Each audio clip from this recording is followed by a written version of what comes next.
Nə oldu? Evləndin, yaddan çıxdıq. Dünənə qədər mənə istəmirdin. Ölmürdün dərdimdən.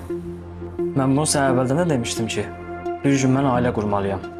Və ailə quranda da bütün keçmişimi siləcəm demişdim. Sən də mənimlə razılaşmışdın. İndi niyə problem yaradırsan ki? Siz kişilər hamınız beləsiz. Arvad alan kimi həyat dəyişir. Nəysə, bu söhbətləri eləməyə gəlməmişəm bura. Mənim sənə 6000 borcum var idi da. Çox sağ ol, qızıllarını satmışdın, kömək eləmişdin mənə. Toydan ziyanla çıxmışam.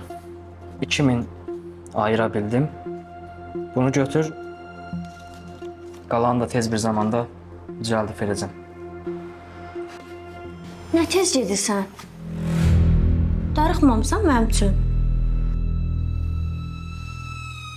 Bax, tutaq ki, mən sənə xəyanət elədim. Bəs də. Şeylər demə.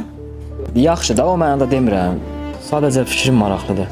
Xəyanət eləsəm, nə hisslər keçirərsən, nə edərsən? Allah uzaq eləsin. Ürəyim partlayar o günü. Həm də sən elə şey eləməzsən axı. Sənə güvənirəm. Mən qapına kişi kimi gəlmişəm. Kişi kimi də gedirəm buradan. Ailə mənim üçün hər şeydən önəmlidir. Və bu, hamı üçün də belə olmalıdır.